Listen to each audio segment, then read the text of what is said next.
Hi everyone, I'm Scott Munson, Superintendent in the Marshall Public School District. Grateful to have the opportunity today to spend some time visiting with Jim Gagner, who among other things is our English Learner Program Coordinator for the school district.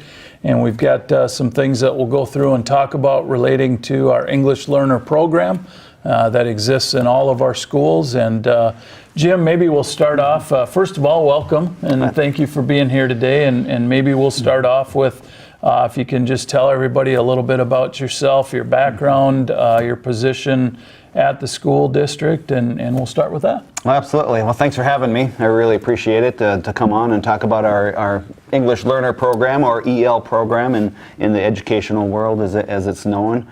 This is my second year, as you know, doing this program here in Marshall Public Schools. It's been an excellent opportunity because it's been a really new adventure for me, not working a whole lot with English learners in the past in my educational career. I've spent a lot of time in lower elementary, whereas, you know, I spend part of my day at Parkside Elementary working with the K1 and 2, but this program here really allows me an opportunity to branch out, really get to know some of our kids that are brand new to country, and working with some really great teachers in this program, and it's just been an excellent opportunity, so I'm really thankful for the last 2 years and this opportunity to work with this English language program. So. What, you said you've been here 2 years, Jim. I know this is a little bit off script, but what have you learned about the community of Marshall, Southwest Minnesota, and our school district in the time you've been here? I've kind of came full circle since I'm a graduate of SMSU, or Southwest State when I graduated, so it's nice to be back in the area, to see the town, to see how it's changed in I shouldn't say this, but it's been about 25 years ago. So it's great to be back here. Marshall is a really welcoming community. I've really loved being around here, meeting a lot of great people, and just kind of getting a part of the community. One thing with this EL program, it's really allowed me to be part of the community through different activities with the students, through different events that we've lined up, and just kind of getting to know the landscape of Marshall a little bit better, because we work not only with the kids in the building, but we work with their families outside, and to make sure that they're taken care of. So many of them are new to the area, new to the country sometimes, and so there's just a lot of resources that Marshall has to provide that we like to tap into and give our kids. Great. And for those of you that probably don't know, as Jim said, he's been in our district for 2 years. Our school board and administration and staff recognized a growing need or opportunity with our English learner student population growing, and as such we created a position that Jim is now filling, where he's the half-time English Learner Program Coordinator district-wide, and then, as he mentioned, he's also a half-time assistant principal at Parkside, and we're glad to have Jim be a part of our team here in Marshall. So Jim, not a lot of folks might be familiar with EL, or English Learner Programs. Can you talk a little bit about what that means for our district, what it consists of, looks like, what are the parts of it that folks in the general community and or parents may not know a whole lot about? Sure, yeah. I mean, so I think a lot, you know, when we talk about EL, and you and I exactly understand what we're talking about, it's went through a lot of change in a few years. It used to be called ESL, English as a Second Language, and then a lot of communities and a lot of states and districts still use the ELL term, which is English Language Learner. Most of Minnesota is kind of making the transition to just an English learner, to just kind of keep it a little more smooth and stuff. But that's really an opportunity where we identify some students that do not have a strong English proficiency background. And our goal, obviously, is to educate them, to give them a high-quality education, and to graduate them from the Marshall Public Schools. So one of the steps that we have to take is to make sure that they're English proficient, so they can understand these subjects when we're in a math class, when we're in a science class, when we're in a social studies class, so that those students that are not English proficient are understanding. So what they'll do is they'll attend classes. They'll work with some teachers who specialize in English instruction, and they will, you know, just somehow just get better at English through the process of time and using it We stress certain teaching strategies for these students to be able to excel in this and fast track that process. But I tell you what, Mr. Munson, as you know, the end result is unbelievable. When we have kids that come out of Marshall Public Schools and now they know not one language but two languages really well. And that's another thing I think our program really does a good job of, is we really want our students to hang on to that cultural heritage that they have and really embrace it and realize that they should be really proud of what they've done and where they've came from. And then when they're also learning English and able to communicate with everybody, it's just, you know, they are that much more marketable, that much more in tune with a couple societies. It's just, you really come with an excellent person out of the deal. So. Awesome. And so, Jim, we have, I think, about 2,500 students right now in the school district in kindergarten through 12th grade. How many of those students approximately are English learners? And we can talk in a little while about different levels of English learners, but how many of our students approximately are EL? Yeah, if we want to stick with like the round numbers of having 2,500 students at the Marshall Public Schools, a good round number for our EL English learners is about 400, K through 12. We're doing a little bit better job of getting now into a little deeper into the weeds with our early childhood and trying to identify students earlier now. So we could look at that count increasing. And I think it's also important that we kind of mention that we have some students who start the educational system late. So instead of graduating like most kids when they're about 18 years old, they may stay at the Marshall Public Schools until they're 21 and able to graduate. So. Okay. And I think you brought up something, Jim, with the early childhood piece. Because of the governor and legislature coming to an agreement to fund basically free preschool for all 4-year-olds, and we've been able to expand our pre-kindergarten and our school readiness programs, which means more slots, more students, and that might be part of it as well, why we're seeing more, not just in early childhood, but district-wide, but in early childhood, we have that opportunity now for more families to send their young children to school, and that's been a really positive thing. Yes. Yep. When you talk about, or when I think about EL students, I think about students who, for a variety of reasons, just need a little extra help. So what, in your research and the work that you do, Jim, what are some of the best ways that EL students can learn at and really accelerate their learning, especially in literacy, because I know that's a focus for us. And absolutely, that is our main focus when we're talking about our English learner students, is we really want them to be able to read, write, listen, and speak. And that's the 4 areas that our teachers really concentrate on, is to try to just keep building those skills. One of the things that I think that we're making a push for, and we're starting to make a swing in the last 2 years in the Marshall Public Schools, is understand that we have a EL program that has 400 students, and we want them to receive the best education, but also a well-rounded education. So we just don't want them in EL classes all day. We want them in the science classes, the math classes, and just experiencing different things with different students.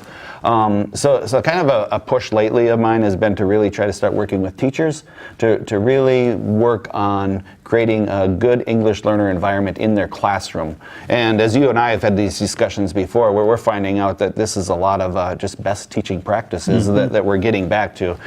Sometimes we get caught up in all the things that we have to meet with the state and the requirements that we do as educators, but sometimes it comes right back down to the basics of your best practices. So I really encourage teachers to really concentrate on their communication with the students, because you and I can get in a conversation, we find ourselves talking fast, talking loud, using slang and things like that there that we might understand. But if I'm in front of a group of students, and especially students that don't speak English fluently, I need to watch myself. I need to be self-aware of what I'm doing. So we talked a lot about the teachers about doing that. We talk a lot about just making things a little more visual for kids. I mean, every one of us can understand a picture, and the old saying goes, "A picture's worth 1,000 words." It really is in the classroom. If you can get pictures in front of kids, and then just making your classroom language rich is something we've talked about, where you have words on the wall, you talk about these keywords, you introduce them. Once again, we're kind of going back to best teaching practices that we've learned a long time ago, and they're still in place. We also have been really focusing a lot about lesson planning and just kind of being purposeful on our planning and how we can incorporate our language activities into these. And it can be a lesson on, you know, the environment, and we can still have reading. We can still have writing. And you know the big push in even like math. We still want our kids reading and writing and math. We want them listening and speaking. That's for all of our kids, not just our EL learners. So I think we're doing a good job of kind of making that shift to make more of our classrooms EL friendly. Absolutely. And when you think about it, really, Jim, if we were in another country and English was not the primary language spoken there, if we put ourselves in those shoes, just to think about how we would want people to teach us and some of those components, slow down the visual aspect of things. Very good. So we talked about approximately 400 students who are EL, classified as EL students. So that's roughly, you know, about 15 to 17% of our population of students. How about staff? How many staff? How do we roughly have it broken down by building, different things like that? Well, you know, when we look at our students, we definitely have the largest number at Parkside Elementary. We actually have 146 of our kids hanging out there. As you can, you know, imagine, they're younger. They haven't been around walking the earth as long. So, you know, that's probably where we're going to get most of our kids. The huge advantage of having our kids there is we have the gift of time, and we get more time to teach them. So, you know, we definitely have more at Parkside than anywhere else. I mean, and also we're a growing population with our EL students. So, as staff, we do have 4 teachers at Parkside Elementary that are EL certified, and then we have 2 of them at Westside, which is just 2 grades. And actually, I would take that back. We had a little bit of number. We have 2.5 at Westside this year. Let's see, we have 3 at the high school and then 3 at the middle school also. So we have actually 12 and a half staff members working with our students in terms of EL education. Great. All of our EL teachers do need to get a recertification. It just can't be, you know, they have to have their initial teaching license to come in, and then what they do is they get some extra credits to be EL certified through the state of Minnesota. Okay. So, luckily, you know, they're able to take them over here at SMSU. To take those classes. SMSU has an outstanding EL program. We're starting to, as a district, work closer with them, and it's been a really good experience so far with that partnership with SMSU. Absolutely, and we have a lot of very beneficial partnerships in place with SMSU and other entities in the community. We're very fortunate when it comes to that. How does a student, I'll say, get into the EL program, Jim? And obviously then the other part of that question would be, at what point and what criteria do they need to meet to exit the program when or if that becomes appropriate? Right. Well, I would say now it's a little easier to identify our students in an EL program. The state of Minnesota has now uniformed this approach. So every school that we go to now has the same criteria for entrance and the same criteria for exit throughout the state. So, you know, that was kind of put in place that this year it needed to be started. Next year, which would be 2018-2019 school year, everybody needs to have that in place. Fortunately for Marshall, we've got it in place already. So, but what they do is just like when every other student would come to register for school, they fill out, you know, the registration process, and at Marshall we have part of the registration process is the home language questionnaire.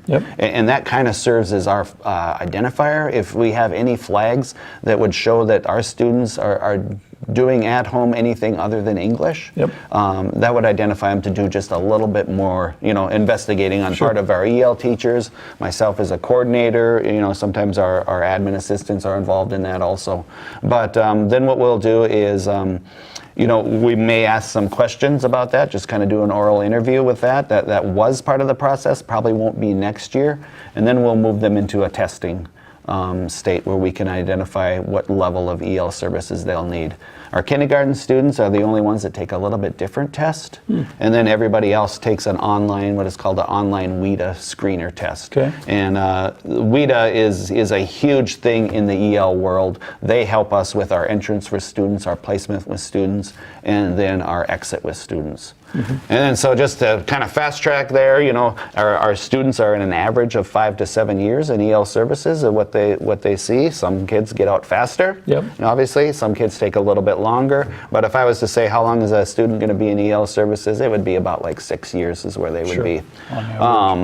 So every year we do have our EL students take a test that's called an access test, and they get tested in that domains of reading, writing, listening, and speaking again. Okay. And then what we need is we need this overall composite score of all 4 of those tests. It has to be at a 4.5 or higher. What's the scale when you say? It's about a 1 through 6. Okay. So a 6.0 is about as high as you could get. Okay. So we can get them to a 4.5 or higher, but because all of those 4 areas are extremely important, reading, writing, listening, and speaking, they're all really important. The state of Minnesota requires you to have a 3.5 or higher in at least 3 of those 4 domains. 4. Yeah, so that means that I can't be a really, really good reader and boost my score up and not be such a good writer or listener or something like that. Sure. You know, we got to have our well-rounded student to be able to release to our general educators. Okay, so it's not just a random, you live in a home that doesn't speak English as your primary language. That's sort of the trigger that leads us to do more fact-finding with students. Absolutely. Have them take the WIDA and some things that help us understand, and then if they meet those criteria, then they become an EL student and get some of the services like you talked about with the EL teachers. Jim, so if I'm an EL student, whatever age level, it's not like I go to school and then I go to my own special room with other EL students all day long. Right. What does the day in the life of an EL student look like, for the most part in general? I know it's really hard because students are at different levels. You're right, yeah, and we're pretty unique here at Marshall. We have 4 different buildings, so it takes, each building has just a little bit different twist on what it's going to look like for our EL students. And we've really tried to, especially last year, we really tried to do a good job of placing our kids where we really feel they can be successful. Because our EL teachers are really good. And they offer a variety of things for our students. They may take a small group and pull them out of the classroom and teach them, in a smaller setting. Sometimes our EL teachers will go in and just be support for teachers and help these students along with the other student body. Sure. We have a lot of co-teaching, which has really been, I think, kind of our fastest success that we've had lately, where you and I might be in there and we might be teaching a math class together. Myself as a general education teacher, you as the EL teacher, working together, and I'm bringing like general math to it and you're bringing that language enrichment to it and things like that. So, so the day it could be really different for a lot of our students as to what they do. We do have a service minute guide that we like to go by from our initial screening test. And then once again, we test every year to see how far we've advanced as a program. And then, obviously, I would say our very lowest EL student is receiving probably 180 minutes of direct EL instruction a day. That's at the high end. And then at the low end, we can go as much as 45 minutes, And you really have to look at the overall thing. We really want our kids to be, social. And we also want them to be academics, So we look at that social language, we look at that academic language with our students. So even though I might not be with an EL teacher from the Marshall Public Schools, I'm still getting an EL education just by being in the classroom. Absolutely. So, okay. We've done a little bit of the outside the box thinking, and me being at Parkside, I'm able to kind of initiate some of these here things, but we've started a couple morning newcomer groups there, and we feel that we're going to track these students. We're going to try to find out what kind of success, and maybe that's something that we incorporate more next year at Parkside, and maybe start moving it up to West Side or looking at something, because our average school day, just like everything else, we don't have enough time, so we kind of try to be creative with our time and with our services for our students. So absolutely, time is always a challenge. Yes, it is. I think we know that. Once again, I'm visiting with Jim Gagner, who's the English Learner Program Coordinator and also an assistant principal at Parkside. Jim, what about so the students who may qualify as EL students have to do some additional testing. What about just general requirements? If they're in 3rd grade or 12th grade to graduate, do they need to meet the same requirements that every other student does? And at Marshall, we have if you graduate from Marshall Public Schools, you have a pretty solid education. That diploma really means a lot from here. It really does. And yes, we do hold our EL students to that same graduation standard that everybody else has. And that's where, once again, we have to do some outside the box thinking to be able to get our kids to graduate, because not only do they need these EL services. It's something that, you know, it's just not something we throw in there. We give it to these students because they need it to be successful in the classroom. So we have to balance that with also trying to get our students our regular graduation requirements that's required by the state of Minnesota and the high academic rigor that we have at Marshall Public Schools. That's probably the most difficult part of the job. It really is, because we have to understand where our students have come from and the road that they've traveled to get here. And unlike you and I, it hasn't been easy for some of them. You know, we have several students that are 16 years old, and some of them that have been to school very little. You know, just had a couple kids at the elementary school not that long ago.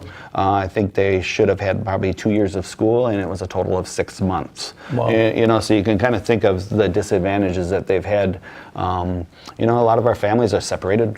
You know, their parents might be elsewhere, so they're here just trying to take care of their education the best they can, and you know, there's just a lot going on. So, but yeah, we really, and our teachers really work hard, because they take a lot of pride in, and when we have an EL student walking across that stage to receive a diploma, they take some ownership into it, as they should. Because they put a lot of time and effort into our students. So I would reiterate what you just said. I truly believe we have excellent staff, not just in our EL program, but district-wide, who do a lot of great things for kids, and with the ultimate goal of, like you said, seeing them graduate.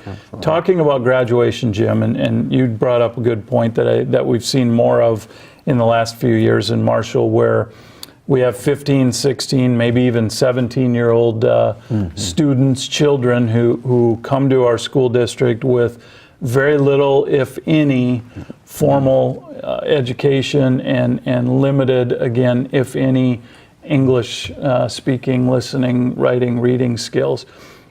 It's going to be challenging for those students to graduate by the time they're 18 or 19 years old. What happens if they haven't acquired the language skills yet, and or if they haven't met all of the credit requirements at the high school? What happens then? And because that does happen, and it's something we wish we had a better answer for, and we're something that we're continuously working with Mr. Jones, Mr. Frazee, in trying to find new ways to help our kids help themselves, because they really want a diploma from school and from high school. This is what we're up against as a school district. First of all, just like you said, we have students that are coming to us 16, 17, 18 years old with very little education background. As a district, we're not allowed to educate anybody past the age of 21, because we are a K through 12 public school system, you know. And, you know, so that really puts a time crunch to try to receive credits and things like that.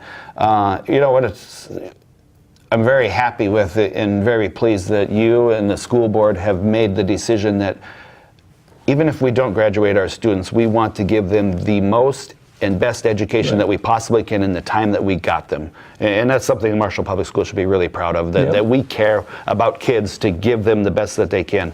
And we understand that we're not going to graduate all of them. We're fortunate here in Marshall to have the adult basic education courses that are available. In those adult basic education courses, there's probably about like 3 viable options that our students can go through. They work, the Marshall Basic Adult Education works closely with our high school counselors, and it's just on an individual basis. We're going to take this student, we're going to look at what this student has accomplished, and it's going to be this way for this student, whether they're going to go for their GED, you know, whether they can be on a kind of a hybrid fast track course that is through Montevideo, where they can get a diploma through adult education. And then there's one more program out there where we can kind of piece some things together, maybe get them some classes from adult basic ed, and then have them receive a diploma that way. So really like an individual plan between ABE, counseling, the student and or families, to here's how we're going to try to help help you get as much education as you can before you, we call it timeout, but I mean before you time out, turn Time out of high school, 21, correct. or you're in that school year where they Yes. turn 21. But in those cases, they have the opportunity to, if they're 19 years old and should have graduated, to continue taking courses and or doing some of the things that you're talking about. Correct, yes, yep. And I think that's what's important, that the Marshall Public Schools works so close with the community ed program Yep. to be able to make those things happen. And you know, when we talk about these, because of the efforts of our high school, it's not a big number. You know, like I Right. said, we have 400 EL students. And out of that number, you know, maybe we're talking a couple a year or Right. something like that there that we just can't get in time. And so, you know, but, you know, it's great because these kids have a high effort in Yeah. there. They really want to have education. And, you know, so at least we give them some options here at Marshall. So we've talked a little bit, Jim, or you have, about sort of the school day and what it might look like for an EL student. Are there other things? Are there after-school programs, summer programs, other? Because in essence, they have some catching up to do, and, Sure. and it's Right. almost like they have more requirements because they have to learn the language and learn the standards and get the credits and all of those that the state of Minnesota says are required. So it takes some extra time. So what else happens outside the classroom? What else is sure. available? Well, a lot of our students are, they do go to summer school. And, you know, we're fortunate here in Marshall that we do provide 3 weeks in June, 3 weeks in July where they can go to summer school, get that, you know, and you and I know, being in education as long, there's nothing that affects our education from here to slipping down to here a little bit than summer break, you know. So at least those kids are able to maintain a lot of the education that they receive throughout the year through the summer school, which is really important. We also have some after-school programs, Project Success, where a lot of our kids are available to attend. And, you know, that's when they work with some teachers. And, you know, those are some of the things that we have on the books. It's not uncommon to see our EL teachers and other staff members staying late with the student, homework help, you know, just different things. We've been fortunate to get some high-quality individuals from SMSU here to come in and do some tutoring on an individual basis, and just a lot of community resources. We work heavily with Southwest Literacy Volunteers. They've been a great asset for us to do some programs together to help our students, to help our families, but they've also given some individual instruction with our students and our parents. So. Great. So some opportunities Absolutely. outside the school day. I know we need to finish up here in a couple minutes, Jim. Anything before final comments, anything that we've maybe missed, or that in your work and experience and events that you deal with that you think are worth sharing? Well, you know, I mean, you know, we're really fortunate at the Marshall Public Schools. We have some parent-student connectors that represent our cultures through our Hispanic, our Somali, and our Karen population that we're able to work with, because we know that education is not you know, go to school and go home and that's your education you get. It's really important to have our families involved. It's really important to make sure that everyone's healthy. You know, so we have a lot of resources at Marshall. I also just, you know, want to really comment on how caring and how invested our teachers are in with all of our students, but with our EL students, it would be easy to say, you know what, we won't educate you as much as the others, but they don't. They really put the time and effort into that. So. Absolutely.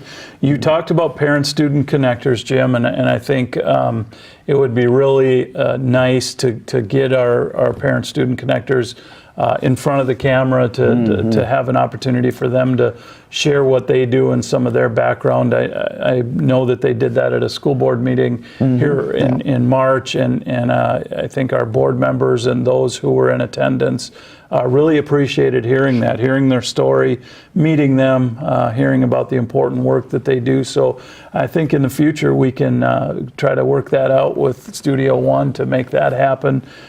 In the meantime, thanks for all the work that you do. Absolutely. And to reiterate what you said, I think we have some awesome English learner teachers and just all of our staff in general, really trying to work to address the needs of a growing EL student population and just needs in general. You know, they're a very important part of our overall student enrollment. Thanks again, Jim, and If anybody has any questions or wants to learn more about the English Learner Program and services that we have available in the school district, I think there's some information on our website. You can contact the office in any of our schools. Certainly contact the district office if you want to. Some exciting stuff going on. Glad to see that it's a focus for us, and Jim and I appreciate the opportunity to share some information with all of you. Have a great day.